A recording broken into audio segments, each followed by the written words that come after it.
from the bottom of my heart and my family's heart, I want to say thank you. Thank you for all that you do to keep people safe and to uphold your oath, to be out in our communities, protecting people from public safety threats, but also being an example to our next generation of Americans. Our kids and our grandkids are desperate for examples to look up to. And the way that you lead, the way that you enforce the law, and the way that you do it with compassion, but also firmness, sets an example for how we want all Americans to live their lives. So just thank you for that, and know that we pray for you, that God will have his hand on you and your families and continue to bless you as you do your work. Listen, I'd like to thank everybody who's hosted me today. I know we've got a host of leaders that are here. We just met with Vince backstage a little bit and talked with him a little bit. Tony obviously has been very helpful. Michael, who is from the New York State Chief of Department, Mark Ross, Craig Miller. We've got Craig Lally as well, and then the Chicago Fraternal Order of Police Recording Secretary Rob is here, and then Rochester Police Locust Club President Jeff is with us as well. But would you give all of those individuals who stepped up into a leadership position a round of applause for what they do to bring everybody together?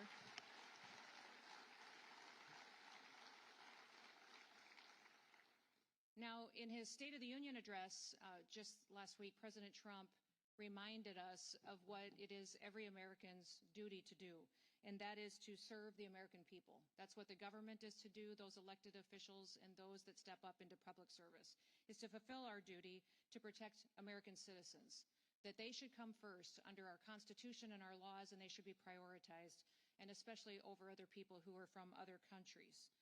The Constitution demands that we treat our citizens that way, and the men and women who serve at the Department of Homeland Security, they understand the importance of that, and we also understand the importance of all of our law enforcement officers and what they do across the country to keep people safe.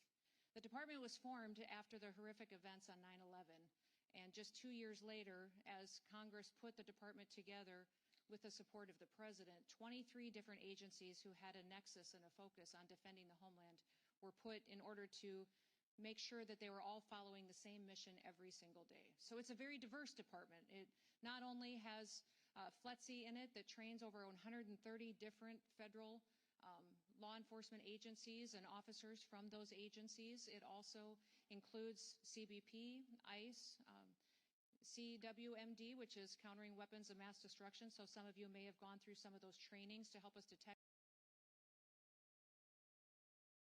some of the threats here in our homeland, and also some of the trainings that it takes as far as responding to fires and 911 calls in different specific situations. We have intelligence agencies. We also cover FEMA. FEMA is a disaster response agency, but it also is the agency that's entrusted to run the government on our very worst day. If we had a tragedy in this country where we needed someone to step up because our leadership was not able to, that agency would be entrusted to do that and to maintain our critical infrastructure. So they ensure that they go forward and maintain our electrical grid and our critical infrastructure such as water and systems that we rely on every day to help the American people be safe and to still have their way of life. We also have CISA, which some of you may have worked with them, which is our cybersecurity agency, which goes out and not only hunts down bad actors that would attack us on our cyber systems, but also gives us mitigation measures for how we can harden our systems. All of these entities work together to serve the American people and to make sure that we're prepared for any threats that we may face, but also respond to them in a way that honors what our ideals are. The sacred duty of our government, truly, is that people are entrusted to secure the rights also of all the American people. You know, the Declaration of Independence states that governments derive their powers from the consent of the governed, which is the people. The people give us the right to do our jobs each and every day. And as long as this world is fractured and as long as human nature is fallen, we will need brave men and women who step up and serve and enforce our rights and our laws and our values. And that's what all of you do in this room with your colleagues. The heroism was on full display this last week when we saw the attack in Austin, Texas, and we saw that the first responders that helped protected people and more lives there were our law enforcement that responded immediately. Instead of running away, they ran to it. And though we lost 3 lives and saw many other people injured, they prevented so many other lives from being lost. We're very grateful that they are willing to do that and to serve in such a way. In fact, it reminded me of the quote that is often attributed to George Orwell that states, "People sleep peacefully in their beds at night only because rough men stand ready to do violence on their behalves," which means you step up in order to protect people, and you do it in a way that other people often are never going to be required to. When tragedies like what we saw in Austin take place, it's your leadership and it's your decision making that make all the difference. You use judgment, and people entrust you with their lives. You're on the front lines of leadership, and you have the responsibility of guiding and also shaping the next generation. So we thank you for that, and we thank you for what you do. I know that I've met many of you in the room. I've had the chance to visit with you. I appreciate your wisdom and your advice as we continue to develop trainings and insight into how leadership can work together to make good decisions and to break down the silos between agencies so that we can work together more in better ways than we have in the past. And you know we're seeing challenges across the country from judges and courts that are working to stop some of our efforts, that are looking to take away some of the protections that you need in law to do your work. And then also we're seeing some challenges from sanctuary states and sanctuary cities. In fact, after I get done sharing a few more words, I want to hear your questions on ways that we can help you do your jobs. If you're in a situation where the laws may be a little different than it is in other states, or you may have unique challenges that perhaps we could work together on to find ways to help you bring criminals to justice and to protect your community from public safety threats. America is the greatest country in the world, and it's the greatest country in the world that has great cities and great communities. Regardless of where people live, we need to make sure that they have an opportunity to go to work every day safely and to send their kids to school safely every day. Sanctuary cities do give us a challenge because it makes it difficult at times for law enforcement to do their work. And we see that many times when a city cooperates with the federal government, cooperates with our federal officers, that it is safer. In fact, 7 of our top 10 safest countries in the nation are not sanctuary cities. They're cities where the local law enforcement partners with us. They partner with our federal agencies, with the FBI, DEA, ATF, CBP, ICE, and our operations.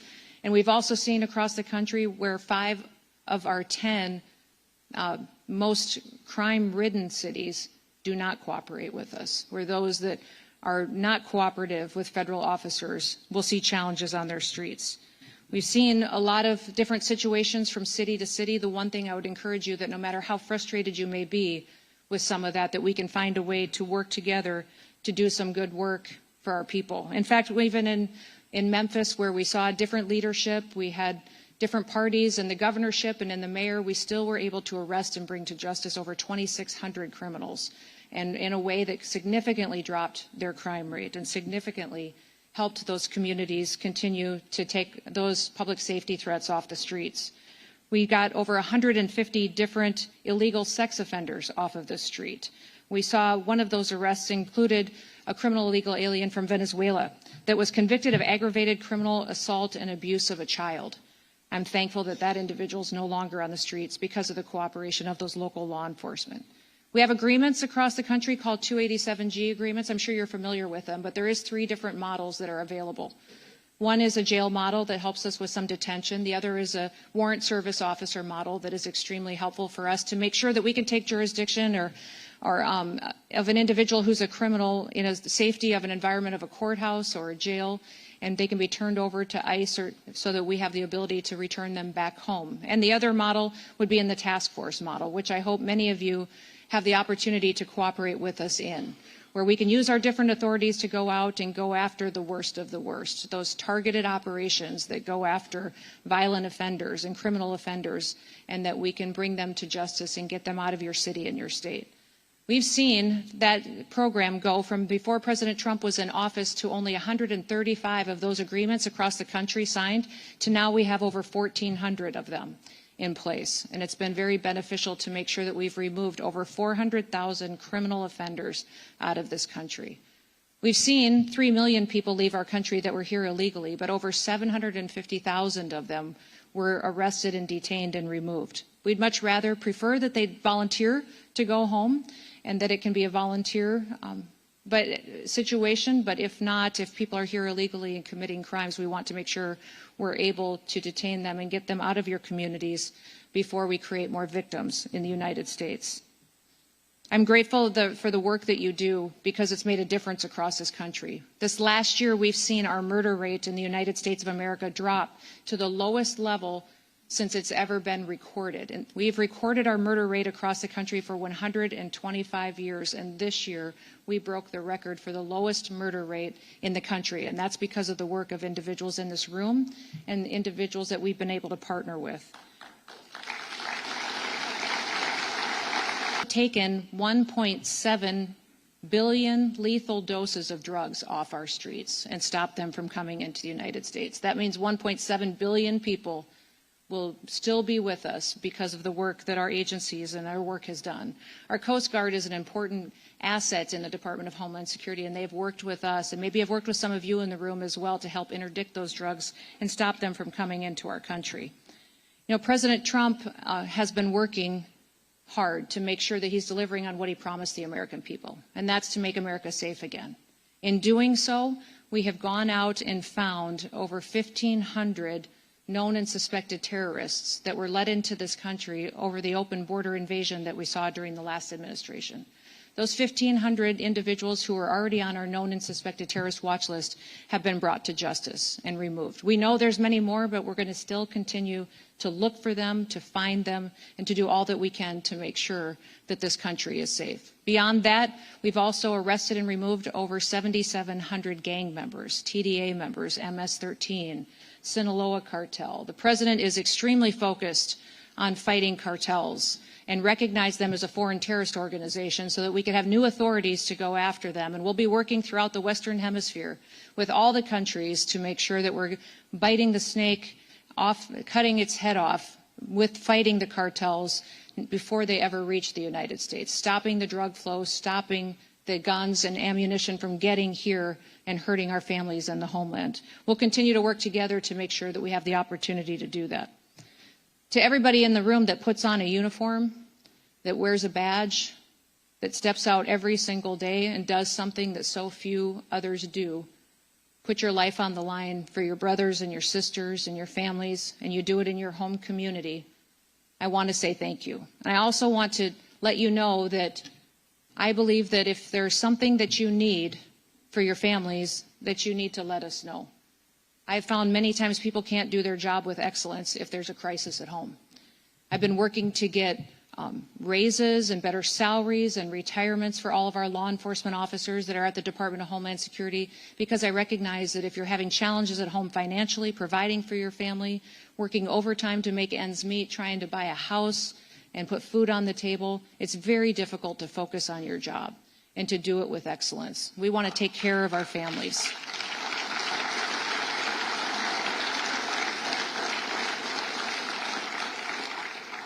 So all of your suggestions and ideas, bring them forward. I will continue to push for that because I'm a strong believer that we need you at the top of your game every day. And that means that your family needs to be right beside you, happy, healthy, and whole, and that God can continue to protect you and protect them and make sure that you have a chance at the American dream too. So with that, why don't we open it up to some questions? I know some of you may have some prepared and some of you may just thought, hey, I've always wanted to ask her this. You sure can. Yes, sir. Yes. Oh, thank you. Given our current state in Chicago, we understand we have no qualms about the sanctuary law enforcement, but more of a targeted response. I think the hearts and minds of a lot of, I'm a great grandson of Mexican Polish immigrants. A lot of people, they just, when you go after, for lack of a better term, the tamale lady, it kind of like, they've been there 30 years, they're not causing trouble as opposed to the criminals you just mentioned. So Right. I think that needs to be the focus in Chicago, and more strategic planning that needs to happen similar. I think Tom Holland is suited for that as a former New York cop. Yeah, no, I think that's great advice. I don't know if you guys heard that question, but he talked about targeted enforcement, and Rob was saying how it's much more effective in a lot of, especially these sanctuary cities, where we can work on targeting those individuals who have a criminal history besides their legal status, that may be in violation of their visa or work permit, but that we work on those and make sure we're going out and doing that with the local law enforcement as much as we possibly can. And that is something that we are going to continue to do and make sure that we're focusing and prioritizing those individuals and make sure that we're addressing the public safety threats there.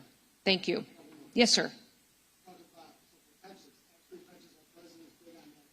Tax-free pensions for retirees, law enforcement, and first responders. I think that'd be a great pitch. Okay, let me visit with him about it. That'd be great. Well, we're talking about doing some other tax benefits for other, so that may be something we could wrap into that conversation. Great idea. Perfect. Yes, sir. Good afternoon, Madam Secretary.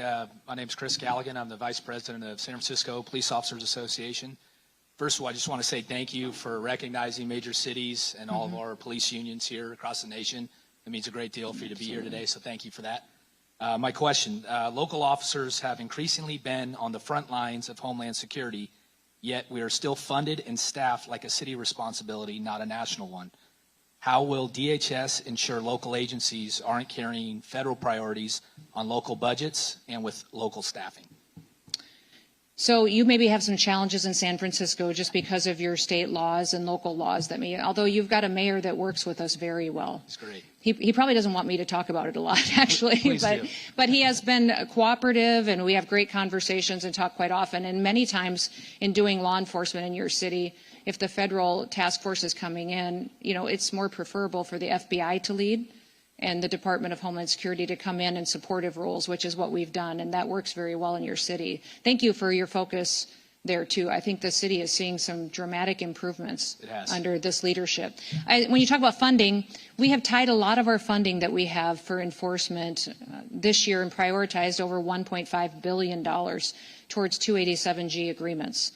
So we've reimbursed departments that have an agreement, or a county or a sheriff, with funding them on overtime or on benefits, some of the other things that we can do. We've also, on the jail model, obviously reimbursed per beds.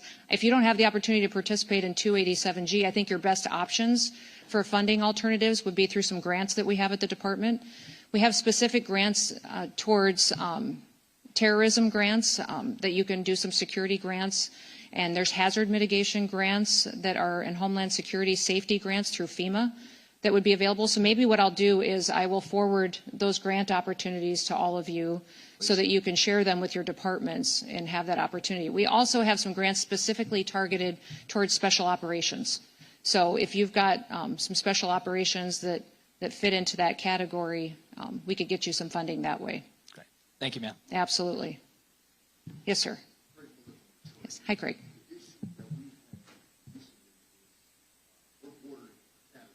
Yes. Mm-hmm.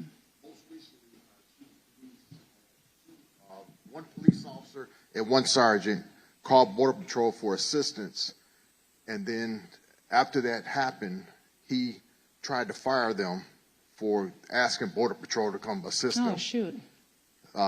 Most recently, they just suspended both officers for 30 days without pay. The Border Patrol?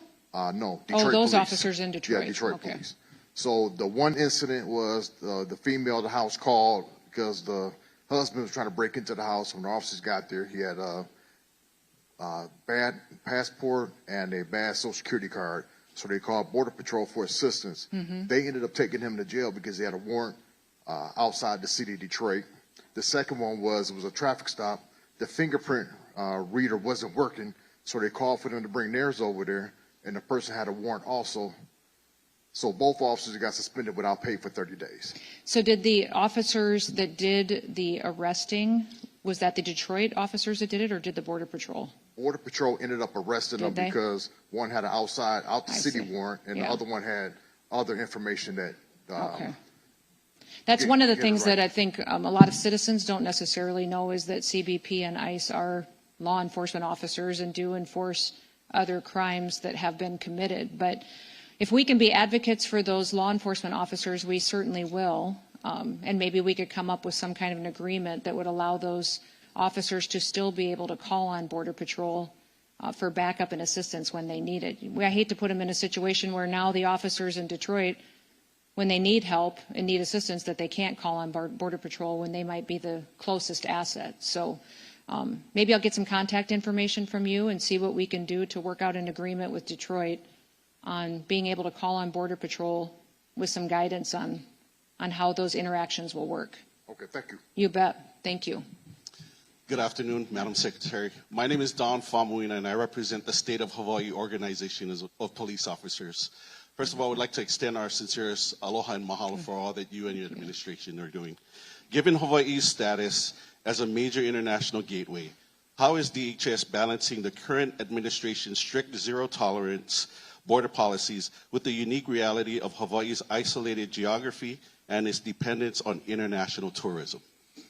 Yeah, you do have some unique situations for us, and I hope that we've worked well with you. We have a presence in Hawaii, where you wouldn't necessarily see a large ICE presence doing immigration enforcement. More of what we are pursuing in Hawaii would be through our TSA officials, and then also we have CBP there, of course, because of all the travel back and forth and individuals. CBP is the largest law enforcement agency that we have, one of the largest in the country, and it does all traveler information internationally, and so I'm sure that you're interacting with them quite often. So we don't, as far as targeted operations, you may see a presence in Hawaii if we know specific individuals there. And we are tracking and have signed security agreements with other countries. I think since I've been Homeland Security Secretary, we've signed 27 different security agreements with other countries to share information with us.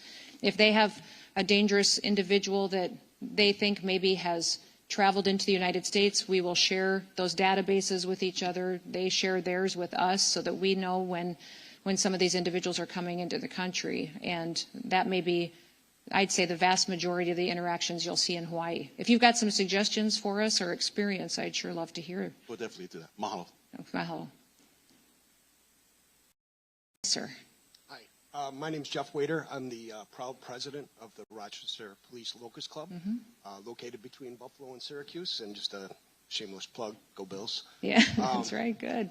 So I used to have, my T of O is 728 officers.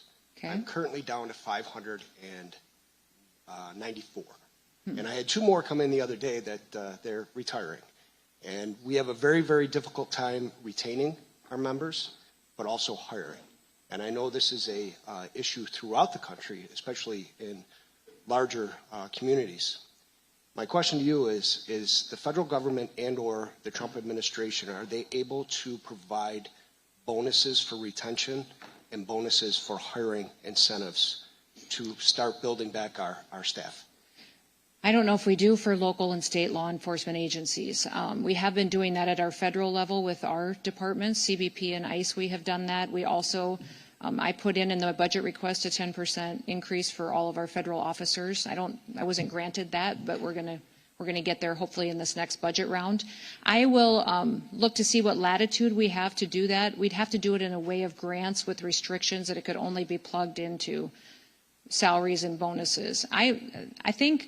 You tell me, we've done a lot of hiring bonuses, and for me it is just as important to do retention bonuses. I think it must be extremely discouraging for officers who've served for years to see other individuals hired with a huge hiring bonus while they've been showing up and been dependable and been doing the work day after day and not see that. So it's one of those things that we're working on in our department as well.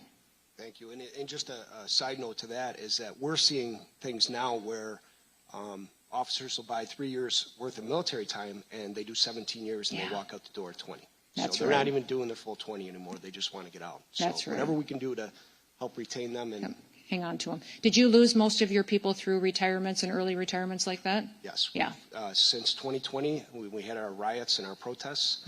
Our projection right now is by 2030, 54% of my membership will be eligible to retire. Okay. And they're projecting that we'll be down to 500 officers at that point.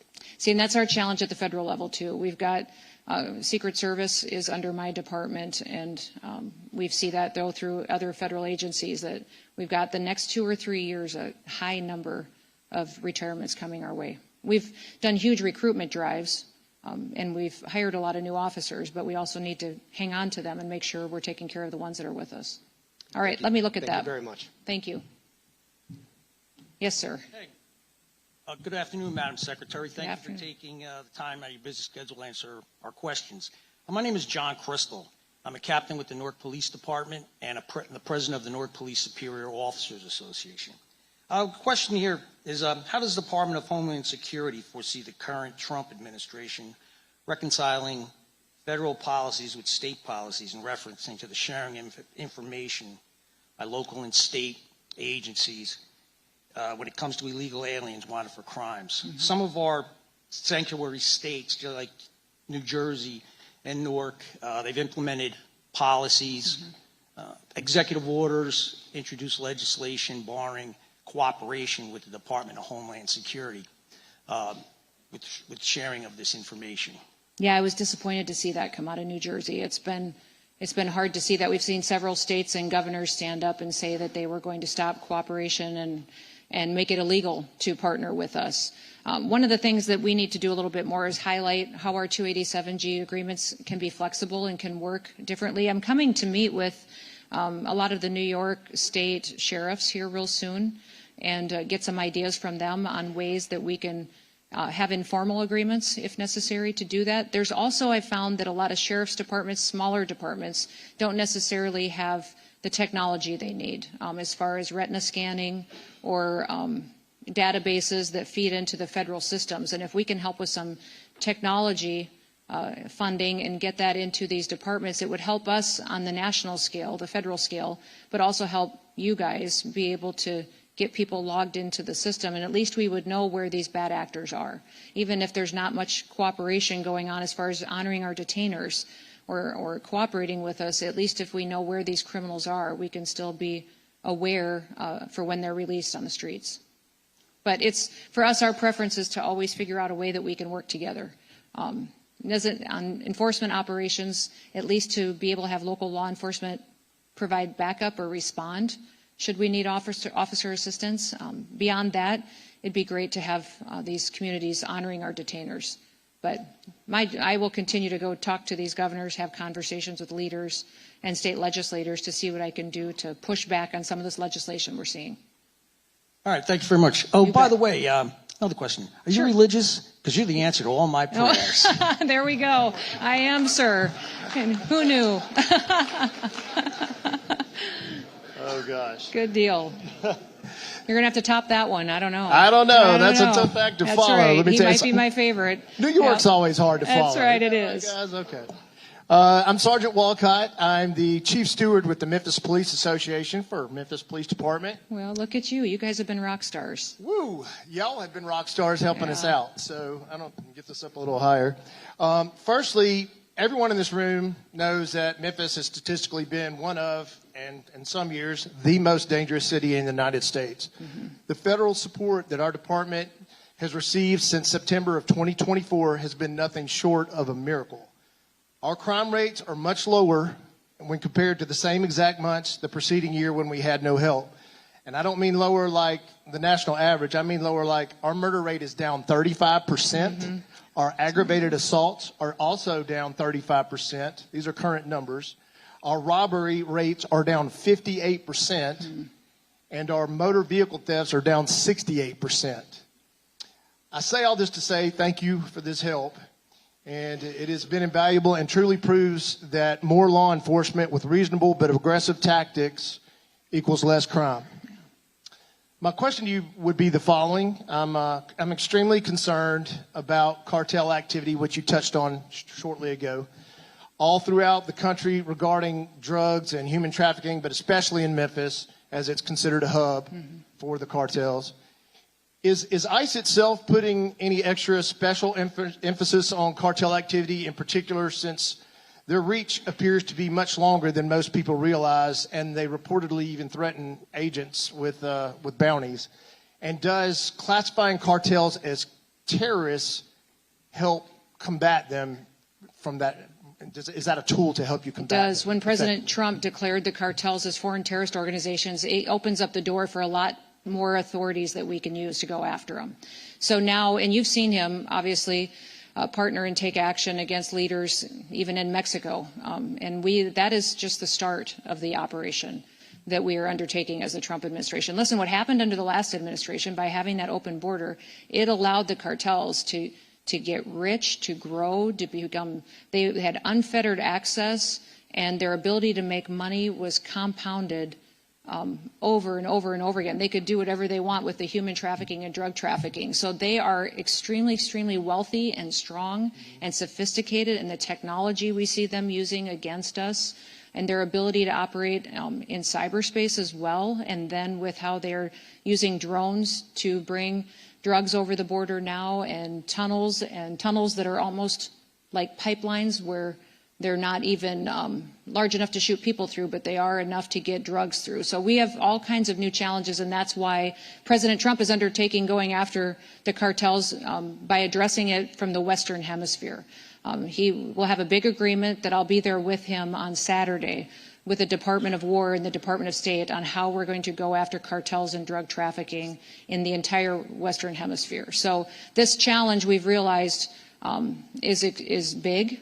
We've always known that, but if we're really going to address it, we have to look outside of our borders to kill off the cartels before they continue to build up more and more strength and keep killing our Americans.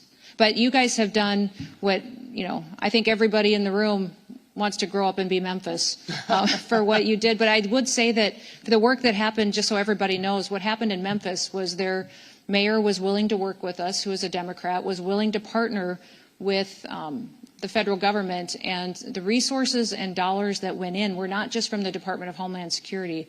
The Department of War contributed, the Department of Justice contributed.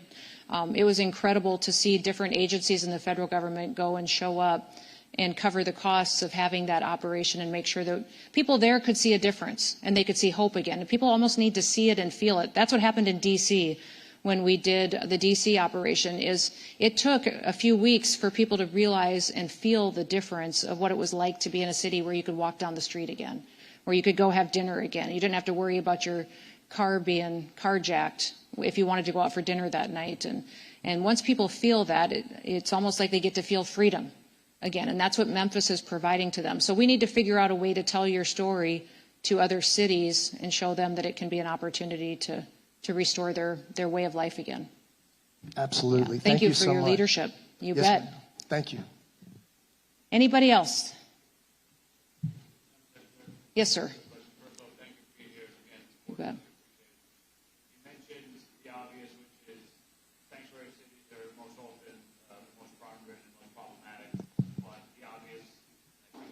But the obvious difficulties and implications of having the sanctuary city laws and the states not supporting the feds and things like that. What are some of the vehicles that you guys can use or will use to try to, I don't want to say get around that, but work with the conditions that you guys are under to still be effective as federal law enforcement in those sanctuary city areas? Well, if it's a sanctuary city, we have an opportunity to form partnerships then with sheriffs. And do that in a state. Many times sheriffs are elected officials and they're accountable for what their crime numbers are in their counties, and they're very close to the people. So we find a lot of progress working with sheriffs and in those situations. If it's an entire sanctuary state, most of those sheriffs and police departments are concerned about liability issues and the laws that may be on the books. I would say that for all of you, though, to know that a sanctuary state looks very different from state to state. The laws may be completely different. So if you are interested, if you are a sanctuary state or city, I need to come sit with you or have someone from our team come sit with you, really go through with my attorneys your state laws and see how we could still work together and not have you live in fear of being punished or being held criminally liable for not abiding by those sanctuary laws. We can challenge them, and the federal government and Department of Justice is going to be challenging sanctuary states and laws. In fact, today in the House Judiciary Committee, they're marking up a bill in Congress that would ban sanctuary cities and states, that would use the supremacy clause.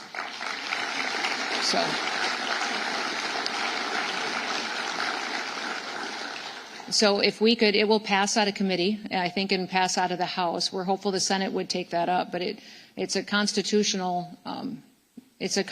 compliant piece of legislation that would fundamentally change the way that we do public safety across the country. So if that can happen, in the meantime, we figure out how we can work together to do notification of individuals that may be released or individuals that we could partner with you to get them out of your community.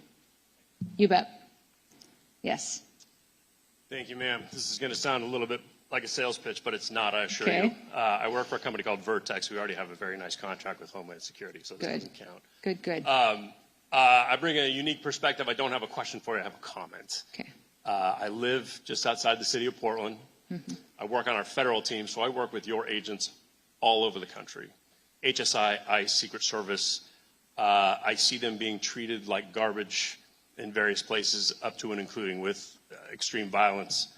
The perspective I bring is this: I have not worked with a better group of people, more professional, humble, quiet professionals. They're amazing men and women, all of them, and I didn't want to miss this opportunity to tell you that directly. So thank you very much. That goes to you, your staff, and all of your agents across the country. Well, thank you very much. and Thank thanks you for for being saying here. that. I appreciate it.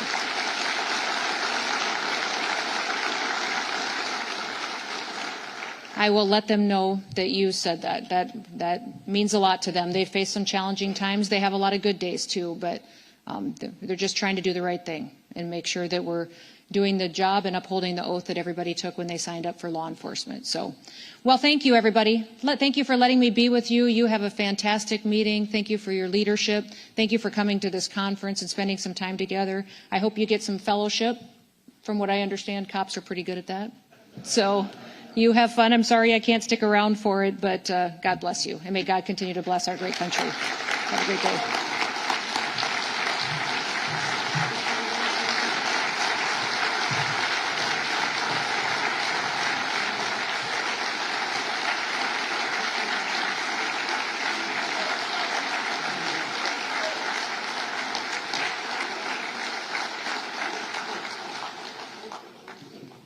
Bye, everybody. Hey guys, just take your seats until we get into the motorcade, and then we're going to take a break.